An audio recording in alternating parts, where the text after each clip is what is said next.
Bonjour à tous, Ulefone est une marque encore peu connue en Europe, mais elle dispose d'une certaine visibilité en Asie. Elle a même su fédérer autour de ses produits une communauté forte de plusieurs millions de fans. Si vous en faites partie, alors vous savez sans doute que l'entreprise a présenté récemment un téléphone assez atypique, l'Ulefone Mix 2.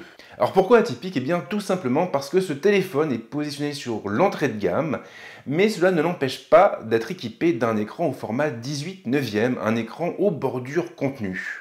Alors bien sûr, ce format tend à se démocratiser, mais là nous parlons tout de même d'un téléphone qui est vendu sous la barre des 90 €. Toujours est-il que le constructeur m'a fait parvenir un exemplaire de ce téléphone, et en attendant mon test, on va donc attaquer avec la prise en main. 7, 6, 5, 4, 3, 2, 1. You'll never have the sacred stone. Oh, this you crazy mother.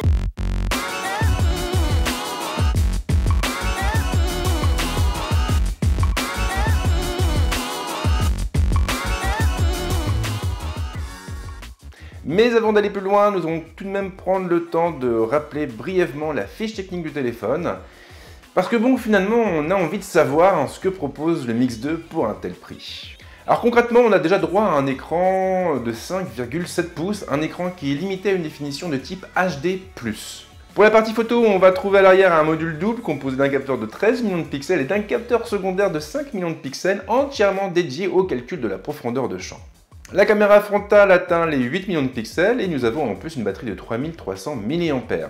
Sinon, en dehors du Wi-Fi, du Bluetooth, du GPS, on a aussi une compatibilité avec les réseaux 4G et notamment avec la bande de fréquence des 800 MHz.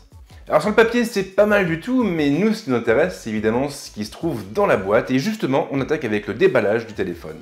L'Ulefone Mix 2 est livré dans une boîte assez conventionnelle, relativement compacte. Elle comporte un visuel du produit en façade et un rappel de ses principales caractéristiques à l'arrière.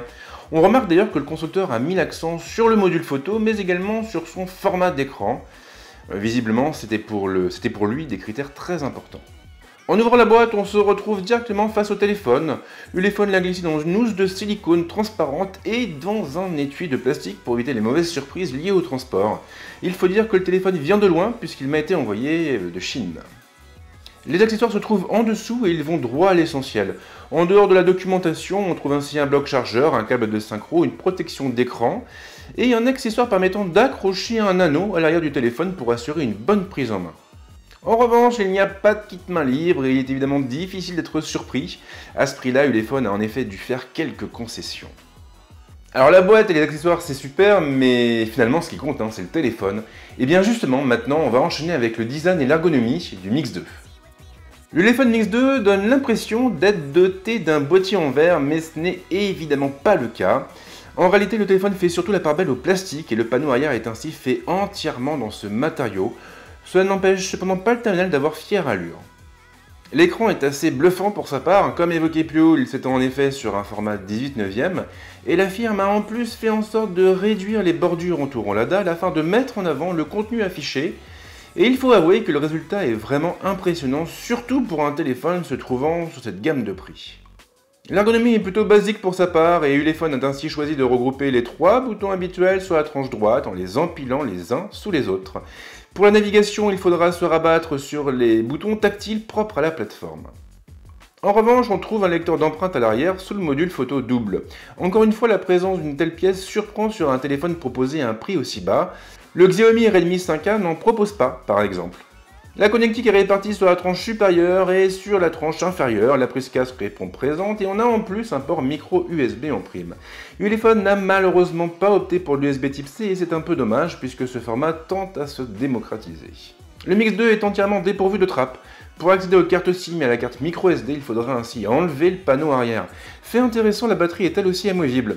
Il sera donc tout à fait possible d'investir dans d'autres batteries et de les changer à la volée lorsqu'on partira loin de toute prise électrique.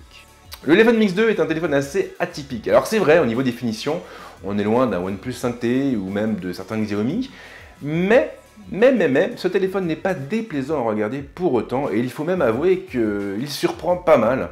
Pour 85 €, je ne m'attendais pas à avoir un téléphone doté de telle finition, ni d'un tel écran. Alors c'est aussi marrant de voir que l'Ulefone a opté pour une batterie amovible. Ça se faisait beaucoup dans les années 2000-2010 et aujourd'hui beaucoup moins parce que les constructeurs optent pour le design unibody et s'amusent donc à souder la batterie directement à la carte mère de leur téléphone. Ce qui est d'ailleurs un problème, parce que le lithium-ion vieillit mal, vieillit même très très mal, et les batteries, l'exploitant, se dégradent fortement avec le temps. Là au moins, on pourra changer de batterie à la volée le jour où on aura un souci, et ça c'est plutôt sympa. Alors après, bien sûr, la question qu'on peut se poser, c'est de savoir ce que vaut le téléphone dans la vie de tous les jours. Là, pour l'instant, j'ai pas de réponse à vous fournir, je viens juste de le déballer, mais c'est promis, on en parlera très vite dans mon test, un test qui arrivera d'ici 1 ou 2 semaines au pire. En attendant, n'hésitez surtout pas à vous abonner à la chaîne, ou même à lâcher les petits pouces bleus, et puis si vous avez des questions, les commentaires sont là pour ça, bien évidemment. Bref, je vous embête pas plus longtemps, on se retrouve très vite avec d'autres vidéos. Ciao.